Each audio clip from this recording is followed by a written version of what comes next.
If you have found comfort in sitting by yourself for the first time in your life, congratulations.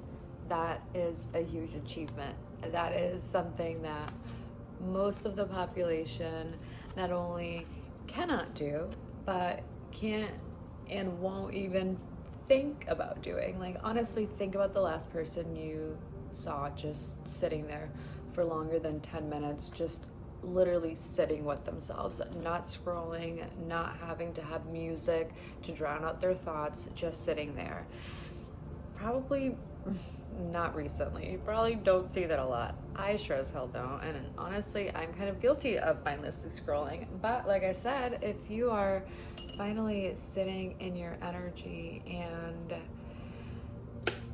getting to know what that feels like and realizing and sitting in it that it's really not as bad or as scary as my little cat as you thought that it was, then you fucking did it.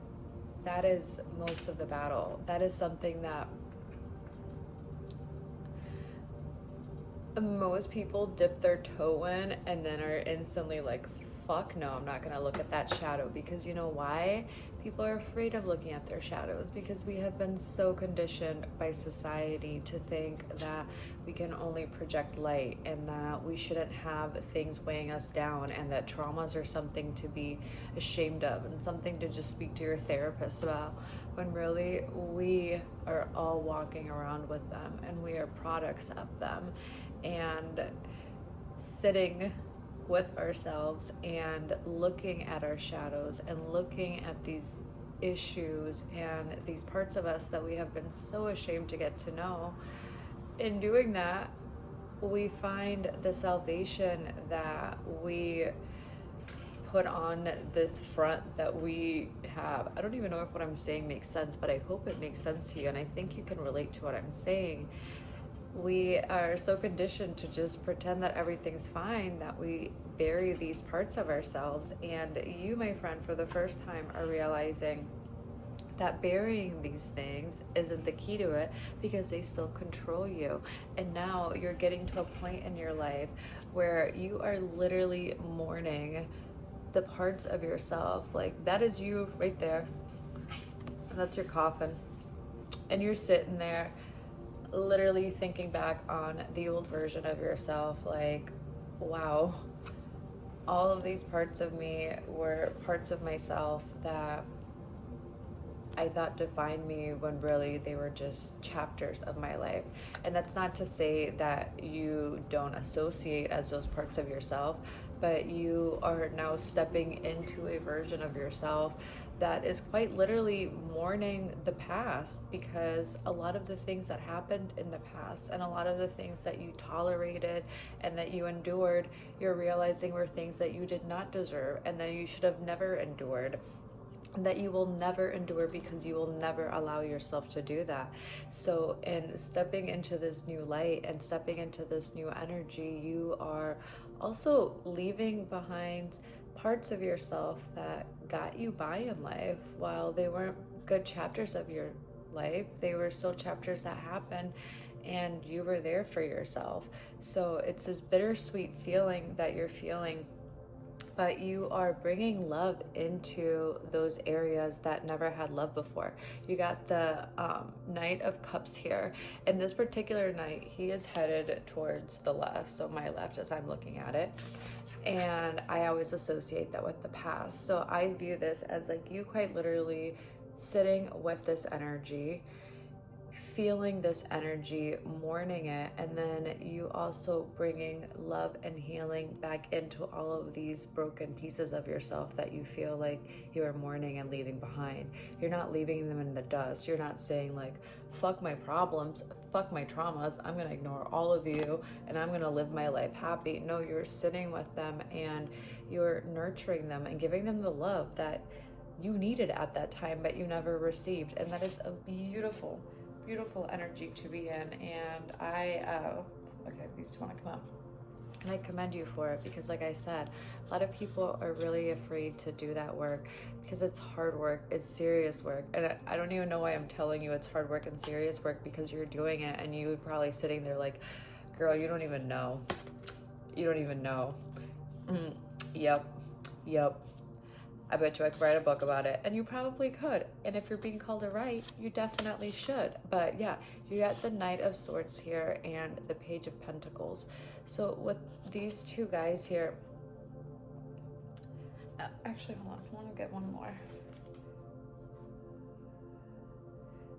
Knight of Pentacles.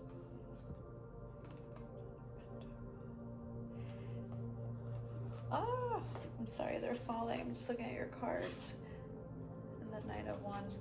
Yeah, you are stepping into a new chapter for yourself where you are realizing that whatever it is that you want to create for yourself, whatever you want your future to look like, whatever you want to cultivate, whatever you want to grow, you are more than capable of doing it. Because in sitting with yourself, you have realized that a lot of the limitations that you felt like you had in life, or a lot of the things that kept you from moving forward, were really just old coping mechanisms that you had taken in the past, and not actual reflections of reality or what you are really capable of. And especially with the Ten of Pentacles here, like, you are quite literally stepping into a new chapter of, and that was a confirmation of abundance, and a chapter where you're going to realize that anything in the past that you felt like relied on other people, or any futures that you felt like relied on other people collaborating with you or being with you, realizing that you can cultivate that for yourself and you can attract whatever it is that you want into your field. And with the Nine of Wands here, it doesn't mean that it's going to be all sunshine and rainbows. As you grow and as you experience these new things, you're going to always be, not always, because I don't want to make it seem like it's always going to be hard, but things are going to come up that are going to challenge these new versions of you. And even some of the things that you thought that you had dealt with and you had mourned in the past might come up and rear their heads again, or look different, because you'll be hitting different levels of success. So different versions of yourself that you had never encountered because you had never hit that success are going to come out, and they're going to put different things in your head. And I'm not saying it as a scary thing, but what this Nine of Wands is saying is that just because you're stepping into this energy doesn't mean that your faith and your spirituality and your passions won't be tested. It doesn't mean that your path is going to be paved perfectly and every morning you're going to wake up like, yep, I know my purpose. Yep, I'm following my passions. It's not going to be like that. But know that so long as you stay true to what that truth is for you, what those passions are, you know your why, you know what energy to come back to at the end of the day, even when things get hard, like, you will literally be fucking unstoppable. And you will, yeah, the Six of Pentacles here, you will be able to not only give yourself what people couldn't give you in the past, but you'll be able to give that to other people from a good place. So I hope this resonated, because I felt like that was a lot. But yeah, essentially a recap. What your angels are saying is, congratulations, you did the work. You're doing the uncomfortable part, and wherever you are on that journey, if you're at the very beginning, the middle, the end, and somewhere in between all of that, they see you and they know that it fucking sucks. They know that it's painful, but they hope that you are recognizing and feeling the pride that comes with doing what other people that should have been able to in the past couldn't do for you. So, good job. You are so loved. I am so proud of you, because I personally know that the work is hard. And I'm saying all of this with a smile on my face, but man, I feel you. It's hard stuff, but we're doing it and you really should be proud of yourself, because your guides, the universe, whatever you want to call it, whatever you believe in, I personally, I know they're your guides because I can feel them. But yeah, the creator, the source, you, your highest self, they're all proud of you, okay? So you should be proud of yourself.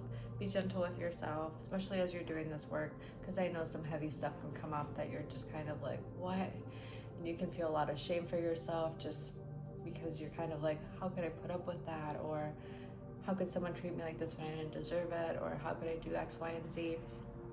But just have the grace to trust yourself and to be kind to yourself, and to know that you were doing the best you could at that time, and that you are now at a point where you can extend the love and grace that you deserve.